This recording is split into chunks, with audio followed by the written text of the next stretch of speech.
Hope everyone's good time. Sorry for the technical difficulties. I'm here to talk about Hyperlane, what we call the interchain highway. And so, if you're interested in building multi-chain applications, maybe go give it a listen. So you could ask yourself, what is the interchain highway? What is the state of blockchain state today? We're basically living in a world where we have these really cool, valuable states, but they're all on very different blockchains, and they're all super isolated. So we have like Ethereum, Polygon, Arbitrum, Optimism, all these different chains, but they're super isolated, so they might as well be in different galaxies. And so when you deploy, let's say, your application that you're building on here today, you have to decide like which blockchain do you deploy this on, right? And that choice of blockchain has like huge ramifications for your application. It decides what users can access your application, it decides which liquidity can access your applications. It also decides what other protocols can you compose with. And so we believe that that's just not the end state. Like that's just not going to be how crypto scales. And so the question is, what is the end state? We believe we've gone through several different eras of interoperability. So we first started in 2016 when like Cosmos and Polkadot had their kind of like intellectual, I guess, start, where interoperability happens within a very set structure, right? So IBC and XMCP all work when you are able to run light clients that kind of understand natively the consensus of the other chains. However, 2020 came about, and there's this explosion of alternate layer ones, and with that came the need to be interoperable between very heterogeneous chains, right? So like Avalanche, Polygon, all of these things needed to be interoperable, and so we came up with this, what we call asset-centric interoperability, where users had to figure out how do you move from chain A to chain B. And so that's what most people associate bridges today, is basically user figuring out, okay, how do I get ETH from Ethereum over to Matic on Polygon? However, this requires users to interact with infrastructure. And I think if we've learned anything from the last like 30 years of building digital products, and so we believe 2022 will be the start of the era of app-centric interoperability, where interoperability actually gets moved to the application, the developer. And so that allows you as an application developer to basically like internalize the trade-off of like how do you move state from one chain to another, and remove that burden from the user. And so I think that category is still undefined, but like this year was the first year where people started to realize that. And so Hyperlane is what we call the road to that interchain singularity, right? Where blockchains and applications are all connected with each other, where you have to provide this kind of super seamless user experience where users don't have to interact with infrastructure. And so this avoids kind of this like, oh, like Aptos coming around and solving all of our blockchain problems. Like no single blockchain will solve our blockchain problems. It will be this like large internet of blockchains. And so Hyperlane is the network between those blockchains. Okay, so how does Hyperlane work? Hyperlane ultimately is a set of smart contracts that you as a developer can use to send the message from an origin chain to a destination chain. So the code is very simple. You as the sender call our mailbox smart contract with the dispatch function. The mailbox basically is an incremental Merkle tree on chain. And so once you added your message to that Merkle tree, we are calling the dispatch. Validators will sign the root of that Merkle tree, which allows that tree to be relayed to the mailbox on the destination chain. And then that mailbox will call handle on the recipient contract. And so conceptually, it's pretty simple, and the API looks like this. So on the mailbox, you call dispatch with the destination chain ID, the recipient, so like the address on the destination chain, and then the message, which is just arbitrary message bytes.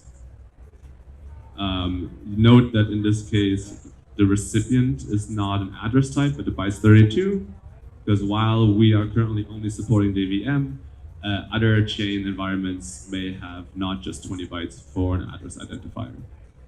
And on the destination chain, your recipient just needs to implement this interface called handle, and that handle function gets called with 3 arguments. The origin chain, which again is just the ID of the chain.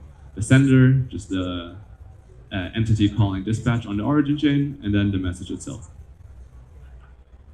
You can use our message explorer to basically then track the progress of a particular message going from one chain to another, and get links to the equivalent block explorers of those chains as well.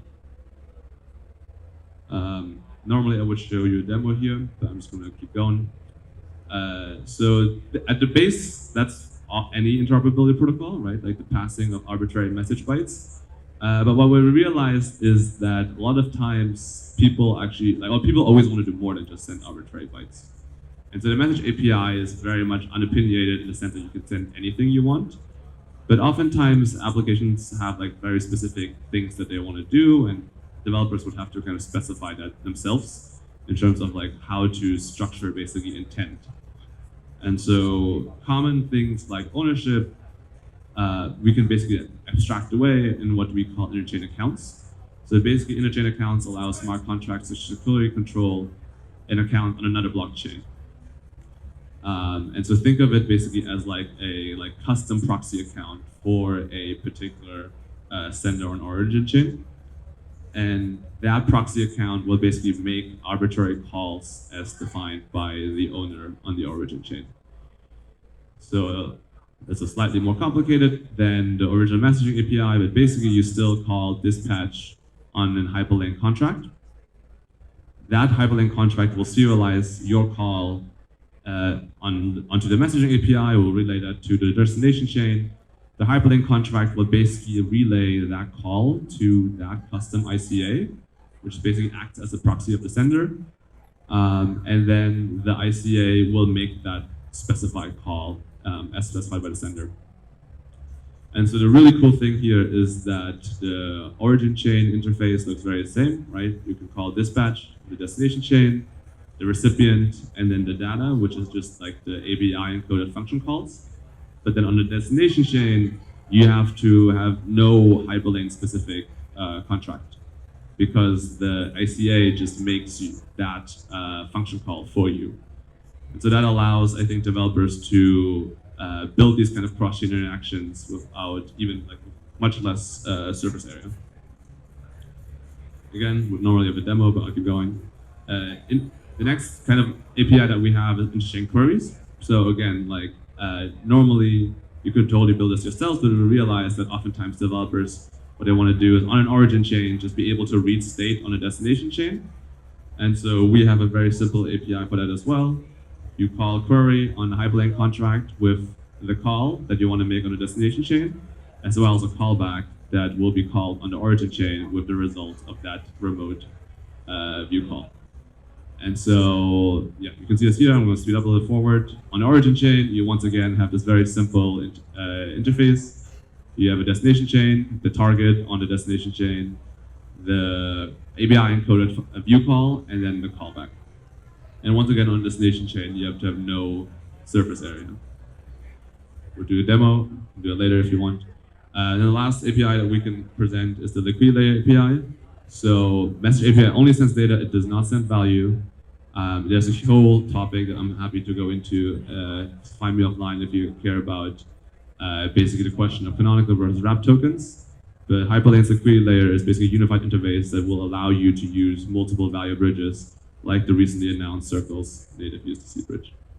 So the interface is it's basically the same as the messaging API. You have the dispatch function, and you have 3 added arguments: the token address, the amount that you want to transfer, and then the bridge identifier. So like in this case, it would be Circle or Portal. And on the destination chain, you have exactly the same handle interface, except you also get the token address and the amount. And again, we'll skip over the API demo. All of this happens in 5 minutes. You can go into our docs, and you can just do it yourself with MetaMask. It's very simple. All right, I think everyone's busy here, but if you have any questions, come find me. I'll also be at the booth. And yeah, definitely can contact me. I'm at hyperlane.xyz or on Twitter, or come check out our docs on docs.hyperlane.xyz. Cool, I think that's it. Yeah, happy hacking. Thank you so much, Mr. Hoai, now for your very detailed